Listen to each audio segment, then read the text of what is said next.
శ్రీమాత్రే నమః.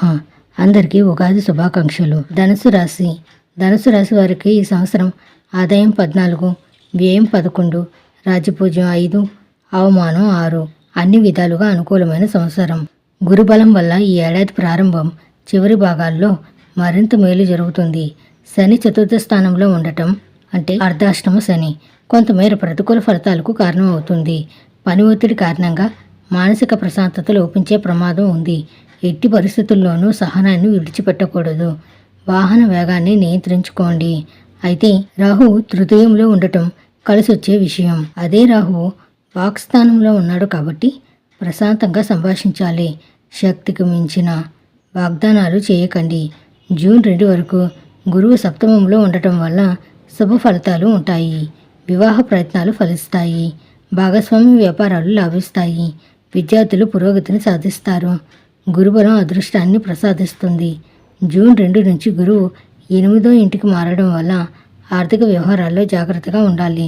స్వబుద్ధితో నిర్ణయాలు తీసుకోవాలి. అక్టోబర్ 31 తర్వాత గురువు 9వ ఇంటికి మారడంతో పరిస్థితులు మెరుగుపడతాయి. వృత్తి, ఉద్యోగ, వ్యాపారాల్లో కలిసొస్తుంది. ఆధ్యాత్మిక బలం పెరుగుతుంది. దక్షిణామూర్తి స్తోత్రం, శని స్తోత్రం పఠించాలి. డిసెంబర్ వరకు తృతీయంలో రాహువు, జూన్ వరకు సప్తమ స్థానంలో రాశ్యాధిపతి గురువు అనుకూలంగా ఉన్నప్పటికీ అర్ధాష్టమ శని ప్రభావం మరి కొంతకాలం వెంటాడే అవకాశం ఉంది. జూన్ తర్వాత ఏడాదంతా ఏదో ఒక సమస్య ఇబ్బంది పెడుతూనే ఉంటుంది. గురువు అష్టమ స్థానంలోకి ప్రవేశించడం వల్ల అనుకోని ఆర్థిక సమస్యలు తలెత్తే అవకాశం ఉంటుంది. శుక్ర కుజులు మధ్య కొద్దిగా అనుకూలంగా మారుతున్నందువల్ల ఆర్థికంగా అన్ని విధాలుగా కలిసి వస్తుంది. ఆదాయానికి, ఆరోగ్యానికి లోటు ఉండదు. బంధువుల నుంచే కాక స్నేహితుల నుంచి కూడా సహాయ సహకారాలు లభిస్తాయి. దశమ భాగ్యస్థానాలు శుభప్రదంగా ఉన్నందువల్ల ఏడాదంతా ఈ రాశివారి అభివృద్ధికి అవకాశాలు కలిసి వస్తూనే ఉంటాయి. కొద్ది ప్రయత్నంతో గృహయోగం కలగడానికి అవకాశం ఉంది. ఏ రంగానికి చెందిన వారైనా శుభ ఫలితాలు అనుభవానికి వస్తాయి. ముఖ్యమైన ప్రయత్నాలు విజయవంతం అవుతాయి. వీరి ఆలోచనలకు, నిర్ణయాలకు విలువ లభిస్తుంది. వృత్తి ఉద్యోగాల్లోనే కాక బంధుమిత్రులు కూడా వీరి సలహాలు, సూచనల వల్ల లబ్ధి పొందుతారు.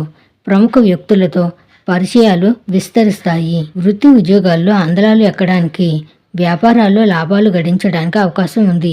జీవిత భాగస్వామికి, తండ్రికి కూడా అదృష్టం పట్టే సూచనలున్నాయి. వృత్తి, ఉద్యోగ, వ్యాపారాల పరంగా తప్పకుండా శుభవార్తలు వింటారు. ఉద్యోగ సంబంధమైన ఎటువంటి ప్రయత్నమైనా సఫలం అవుతుంది. కుటుంబ సమస్యలు పరిష్కారం అవుతాయి. పిల్లలు బాగా వృద్ధిలోకి వస్తారు. జీవిత భాగస్వామికి ఆదాయ మార్గాలు వృద్ధి చెందుతాయి. అనుకోకుండా బంధువర్గంలో పెళ్లి సంబంధం కుదిరే అవకాశం ఉంది. విద్యార్థులకు సమయం అనుకూలంగా ఉంది. దాంపత్య జీవితం సుఖప్రదంగా సాగిపోతుంది. ప్రేమ వ్యవహారాల్లో దూకుడు పెరుగుతుంది. శుభం భూయాత్.